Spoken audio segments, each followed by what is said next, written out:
It is the Matt Mosley show right here on Rogue Media Network. And Nick Harris, boy, his timing is always impeccable.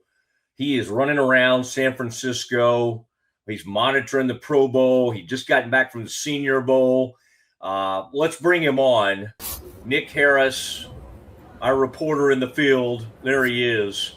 Nick, where are you right now? Are you close by Radio Row? Where are you in town right now?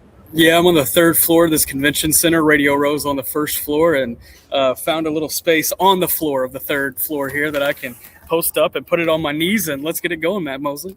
I like that. And you could just walk around and take us on a tour of the the entire facility in there. But yeah, I used to spend hours upon hours in that Super Bowl workroom. And at some point, I realized the last few years, because I was doing radio for the last, I don't know, decade or so, that I was like, does anybody go in there anymore? And there'd be a few, but a lot of times it's pretty, in this day and age where everybody does it from the hotel or does it from wherever, it's not quite as crowded. But boy, back in the day, Nick, we used to all go in there because we had to get our transcripts. Yeah. And so there would be somebody announcing and it was the guy. It was a famous Packers guy, Lee Rummel, I think was his name. Yeah, and he would say, "So and so's transcript is ready now," and then we'd go in there and gather. Just think how many trees have suffered for just the thousands upon thousands of pages of those transcripts. But well, I appreciate you doing this, and we'll try to be respectful and get you back to wherever you need to be. Super Bowl is fun because, you got the media party, you have media day, which is always a circus. And then you got the Pro Bowl to kind of take a peek. What has been the most interesting thing you've taken part in so far? Is it the fun stuff? Is there anything from an actual preparing and work kind of stuff, and maybe being around Pickens or Dak and those guys? What's been the most interesting part of your week so far? Well, I will say, Matt, the media party was kind of a dud. It wasn't good this year. Wow. It was a fire hazard the whole time. They packed way too many people into one room, and I was like, you know what? I'm catching the first bus out of here. But overall, it's been a good week. I would say that adding the Pro Bowl to this week definitely adds a layer of intrigue because, I mean, not only is it, all the big times that are here for Radio Row, it's all the big times that are here for the Pro Bowl, and they all stay in the same hotel right down the street, and easy access to these guys before and after practice. I flew in on Monday, touchdown, came straight here to speak to these guys after practice, got here a little late and was still able to get whoever I wanted on the field. So it was super cool. And it's just it's a chill environment. So like I just got done talking with Joe Milton, and it's one of the best conversations I've had with Joe Milton, just because he's not rushing to get out, go to a position meeting or anything like that when I typically catch him at the Star, whereas he's here to talk to us. So it's good. I like this environment, and it's one of my favorite trips every year. Yeah, that's interesting. And of course, Pickens is a big topic for everybody right now. Now, did you actually watch the entire Pro Bowl flag football game? How did you experience that? Yeah, so I had gotten everyone I needed at the practices, and I elected to go to the media party rather than the Pro Bowl. Bad decision. I'm not going to make that mistake again next year. I'm hitting the Pro Bowl, and George Pickens may win MVP again, and I can redeem myself. Did you even grab like a free drink or any of the hors d'oeuvres? Was there anything decent to eat there? Now, we've had some media parties. One time in Jacksonville, they took us out to the golf course in that famous island hole at TPC Sawgrass. Yeah. We got to actually take shots at that. And I think Hootie and the Blowfish were there, or at least Darius Rucker was performing that night. But I remember that being kind of a nice, pretty cool party. No, it felt like a 10-year reunion high school banquet for like a 3A, for like Mart High School. It wouldn't even be a 3A. It wasn't good. I went to New Orleans last year, and that was my first one, and it was phenomenal. The food was great, the music was awesome, it was spread out, it had great views. This was at the EA headquarters, Electronic Arts, and so like they had like Madden set up and CFB to where like you could play the video games, but like it was so crowded, Matt, and by the end of it, or by the midway point, I was like, all right, I'm getting out of here. All right, I 2003, I went to the ESPN party, and down below there was pretty decent group playing, and we kind of went down there on the first floor. Dan Patrick was hanging out down there. We thought, I think we've come to the right place. It seems like a good floor to be on, and it was the early days of the Black Eyed Peas. And I don't even know if they had completely busted out yet in 2003.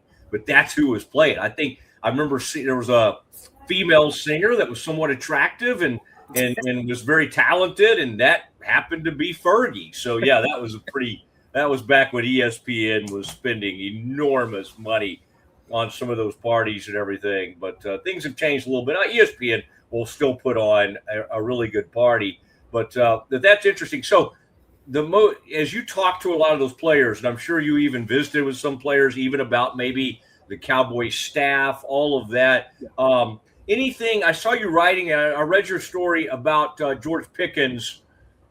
Anything that came from that surprised you at all? Like, does Pickens, I don't think we know how players would take like the franchise tag. Let's say they do franchise tag them. You never know like how they'll view that or how that experience will be until it happens. Exactly. Because they can all say, yeah. And we saw how Dak handled it. We've all seen how other players handle it. They dislike it so much that they either try not to show up or they're very disgruntled the whole time. Are you, after kind of talking to him and being around different people, do you have any better sense of how this thing's going to go? I expect them to franchise tag him when that window opens here in a couple of weeks, actually. I expect that to happen. And I don't necessarily see it as something that will play into the season. I say necessarily because the caveat is Jerry Jones here. But if they do place the franchise tag on him, they would have until July 15th to work out a long-term extension. Once that July 15th mark is hit, they can't do anything. So as far as like a training camp holdout, it's possible. There's some scenarios where that does play in, but it's going to be different than the ones we've dealt with in the last few years with CD when he held out, or Dak when he was dealing with the same year last year with Micah Parsons. This one's a little bit different because his contract is actually up rather than going into the final year. So, I see this playing out in a scenario where he's franchise tagged. They work all the way until July 15th to try to figure out what an extension looks like for both sides. There's probably some words exchanged here or there. I think the event that we're going to find out the most about this contract negotiation is owners' meetings. All the owners will meet up in Phoenix, Arizona, last few days of March, first few days of April. That was the famous quote from Jerry last year when he said he didn't know David Mulligetta's name. And that's when those negotiations really heated up. So that's going to be the event this year where we learn the most as far as progress on where that extension really is, because I expect the franchise tag to be placed by then. I expect them to have already begun talks by then. And, speaking on George Pickens' side, I don't get the sense that they would play under the tag. And so I'm curious to see how this does play out. But talking to all the Cowboys players here, I mean, it's unanimous. They want him back, no doubt. But that hasn't stopped guys like Micah Parsons and some of the other players here from trying to recruit him over to their teams too.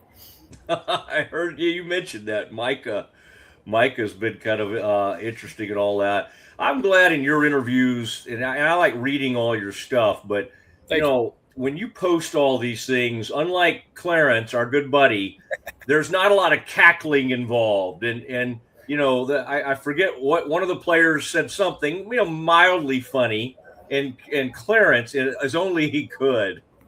The cackling is all I remember from that interview. Now, let me ask you this. Jerry Jones, what's his ETA for the Super Bowl? And do we think this will be a Cowboys? Will the luxury bus arrive in California, or will the yacht somehow find its way there? I feel like the yacht has certainly made its way out into the Pacific in the past. What are we thinking? When's Jerry get to town, and how will he arrive? Yeah, I'm expecting him to touch down on Thursday for NFL honors. He typically comes out for that and then flies right back out. So he'll take the private jet in, and then he'll take a black truck or something down here to downtown San Francisco, and he'll hit the plane right after, most likely. What is y'all's access to the honors, the NFL honors? What's everybody there? How will y'all handle that? Can you crowd in there by the red carpet and do some interviews? Exactly, and that's how it's going to go. Red carpet access, although apparently the space is a lot more limited this year, and they've already denied me red carpet access. So I'm going to need Dallas Cowboys PR to pull through, and so we can get them outside or something. Man, let me know if I need to talk to somebody there. Nick, you deserve red carpet access. It's not just me. Joe Hoyt from Dallas Morning News dealing with the same issue, and so I'm like, man, this is going to be. We might have to tell Jerry, hey, meet us at the McDonald's down the street. We'll buy you a cheeseburger or something. Well, I understand with Joe, because Joe could not find a way to Mobile for the Senior Bowl. You found a way out there, and I am anxious to I want to hear your thoughts on the Cowboys staff, but your Senior Bowl trip. There were probably a few players you're like, oh, dang, I wish I could have seen this guy. But then you get there and you're like, well, there are a lot of great players here. And it honestly allows you maybe even to focus on more. I do have to ask you, first of all, I got to do my Baylor thing. Sawyer Robertson and Josh Cameron were at the Senior Bowl and performed. And so I think Baylor people see some highlights from Cameron and see, oh, he had a great first day. But we don't see the full picture. And we probably have the green and gold tinge sunglasses when we look at these things. Those two players, can you bring us up to date on how they performed and what the general consensus was of what their week went like? Yeah, these are two kids that I was able to cover in their recruiting days as well. So it's been cool to see their journey kind of progress to this point. Anybody with the green and gold tinted glasses looking at Josh Cameron, I think that was everybody in Mobile. Josh Cameron had an awesome week down there, and in the meetings he was fantastic too. He's not only a great player, but he's a great person. And there's confidence that he's not only going to get drafted, but maybe even early day 3. I think he is a guy who not only provides you immediate special teams value in the NFL, a guy that'll make the 53-man roster immediately in the NFL, but also a guy that can give you that, clutch third down catch that you're going to need from a wide receiver 4 or a wide receiver 5 on a roster. I think that's his starting point in the NFL, and we'll see where it goes. It kind of reminds me of the conversations we had about Ryan Flanoy when he was coming out of Southeast Missouri State, the Cowboys receiver, and now he's worked his way up to wide receiver 3 behind CD and Pickens. And so I see a similar type of trajectory for Josh Cameron. I think he's just a dog. He's physical. He's tough. And that's what you're going to need in the league, and he's mature, and that's definitely what you're going to need in the league. As far as Sawyer Robertson goes, I think he'll be a day 3 guy as well. Somebody will take him as a project, and I mean, he's got tools. Like there is something to work with Sawyer Robertson, but I don't know if the ceiling is as high to where you can expect him to be an NFL starter. But I think he does have good backup potential. I was actually talking to a scout on my way out of Mobile about the quarterbacks, and he was like, look, it's not a great quarterback group out here, but I like Sawyer, and I like Diego Pavia is what he said too. Diego Pavia had a good week in Mobile. But other than that, I think Sawyer Robertson will benefit from it not being a great quarterback class, and so he'll probably go around earlier than maybe he would in other years. But I still think he's worth a swing because I think he can provide good depth to a quarterback room. Did Diego Pavia do a little bit better in terms of, did he appear a little more humble than some of the stuff he did leading up or post Heisman? Definitely. There were no clubs in Mobile that got the bottle service saying, F the Shrine Bowl. From a Cowboy standpoint, as you were kind of thinking about, them having the 12th and 20th pick, we saw some of the risers, maybe even some of the guys that didn't impress us quite as much. But you were particularly, I would imagine, looking at anything on defense. Yeah. Who were a few players that really grabbed your attention out there when you're thinking about those 2 Cowboys first-round picks? Yeah, I will say this Senior Bowl group was not as impressive as it's been as far as first-rounders go. I could really only look at 2 or 3 guys that played the Senior Bowl that I think are first-round type talents. One of them that has been mocked to Dallas by NFL Network's Daniel Jeremiah is Colton Hood, the corner out of Tennessee.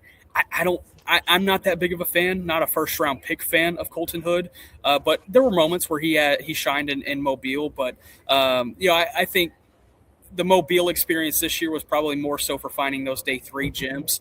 And there's some really good day 2 talent too, which, if the Cowboys, if they trade out of one of those picks in the first round and pick up day 2 capital, I think there's going to be some depth there. But Matt, to be completely honest with you, I'm just not a big fan of this draft class overall. Like I don't think the top is that sexy. I don't think it's that deep.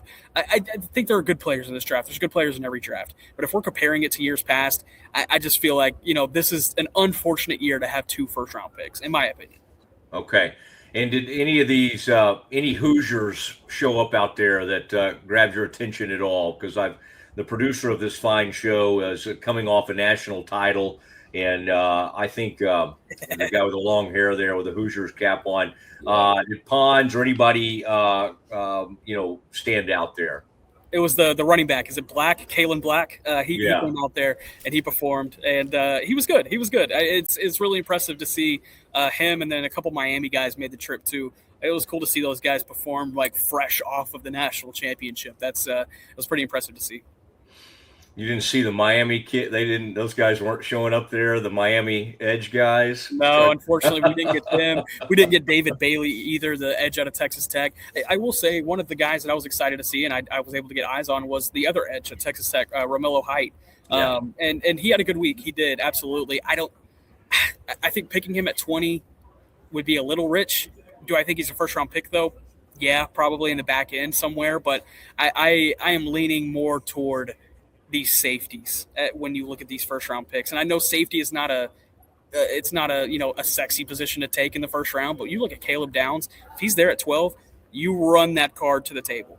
Dylan Thieneman at 20, I think makes sense too. The safety out of Oregon, hard hitter, can step up and play in the backfield too. I think could give you nickel flexibility. Both guys, I feel like, could give you nickel flexibility. So I wonder how they value these safeties moving forward. I'd also throw in AJ Halsey out of LSU.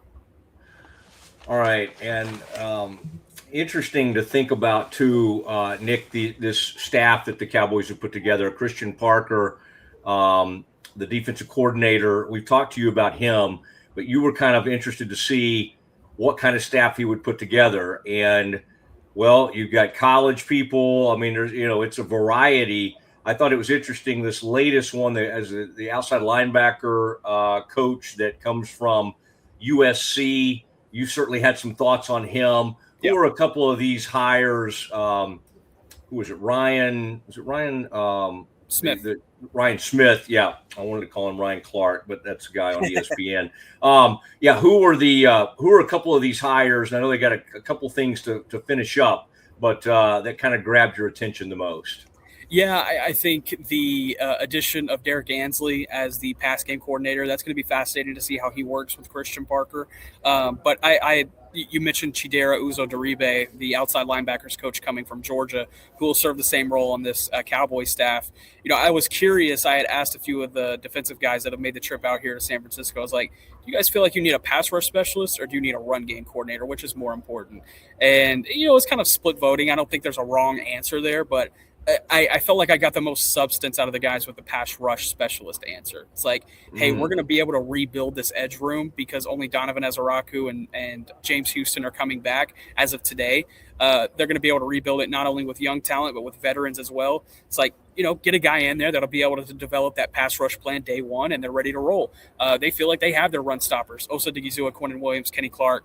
Whoever they put in the middle there at linebacker should be able to help. But overall, it's good to see a guy like Chidera Uzo-Deribe because of the guys he's worked with, not only Michael Williams and Jalen Walker, but even this last year in the off-ball department of CJ Allen. So I think this staff is slowly coming together, and I wouldn't rule out Zach Orr just yet as a linebackers coach / run game coordinator. They could end up with both, and so this staff is it's looking pretty good. We didn't even ask for a extensive search of the assistants, but we're getting it anyway.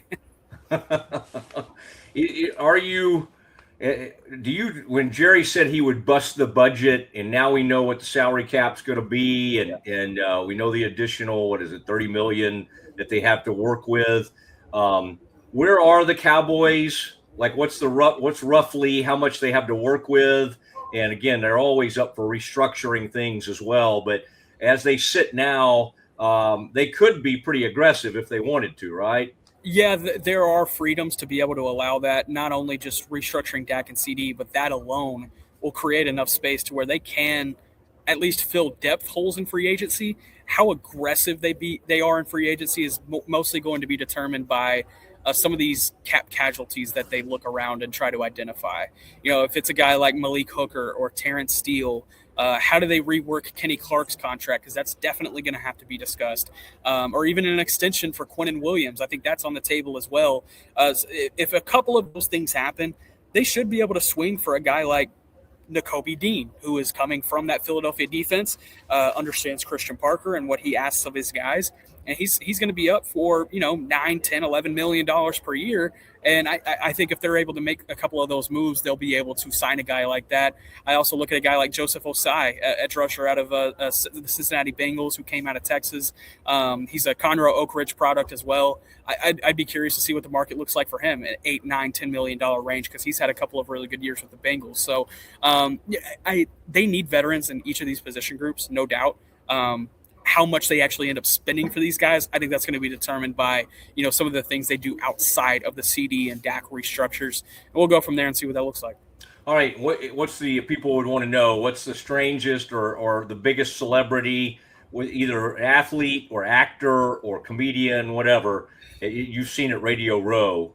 And if you're smart, you won't spend like too much time there, but I know you at least have to swing through every now and then. You got radio buds that I'm sure are hanging out down there. Anything stand out to you so far? No, I actually just walk around Radio Row because you never know who you're going to bump into and can get a quick interview with.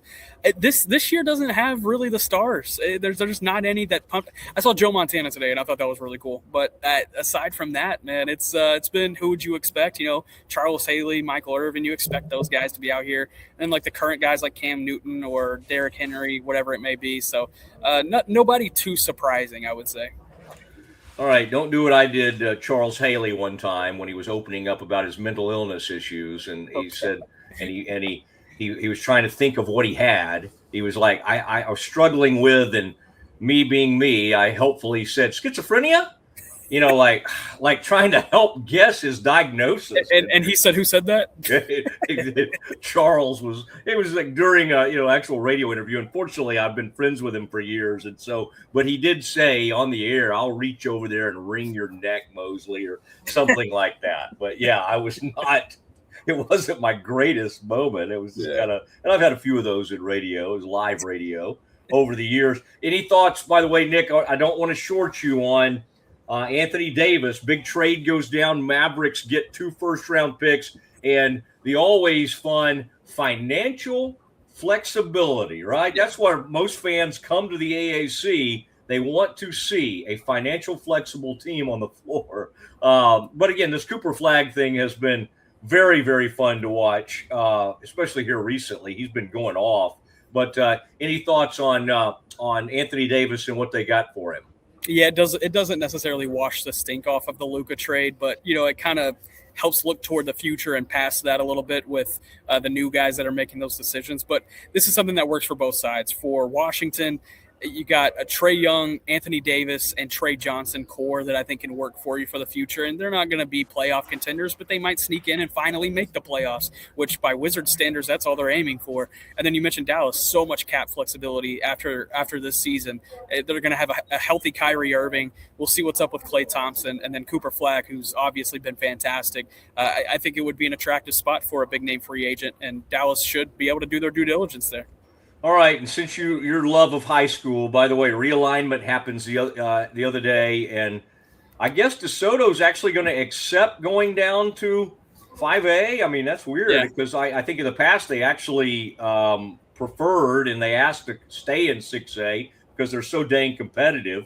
Highland Park's the other way. Not that they're not competitive, but they find a way, even when they go up to 6A, they find a way to get back to 5A. Anything anything that you saw there in realignment. By the way, my Lake Cowens Wildcats back with the Plano schools, the Richardson schools, Coppell, I think, is in there. So they finally got the Irving schools out of there, which sadly are just horrific now. But anything about realignment that grabbed your attention? Man, how Alito ended up ducking the North Crowley, Duncanville, Waxahachie district is beyond me. There is some under the table dealing going on there. I am convinced of it. Alito has this 12-year district winning game streak that's well into the triple digits, and the UIL, they're like, no, we're not going to jeopardize that. We're going to send you to the Arlington schools, and hey, we'll throw a Mansfield school in there. And obviously, it's the worst one. So I don't know how Alito does it, but you can go ahead and add 14 more games to their district winning streak. It's ridiculous. Sir, the Arlington High School, my old buddy from Baylor, Scott Peach, they're gonna find a way. They were gonna find a way to end the terrible rain. Colts. They can do it. Nick, thank you. Take a picture at the NFL Honors.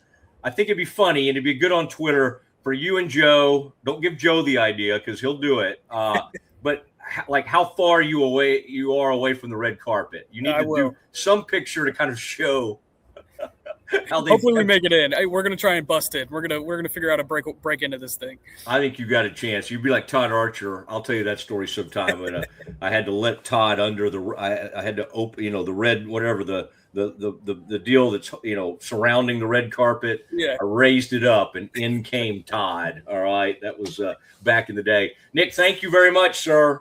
Appreciate you, fellas. Y'all have a good one. All right, there he goes. Nick Harris from the Super Bowl. Fort Worth Star Telegram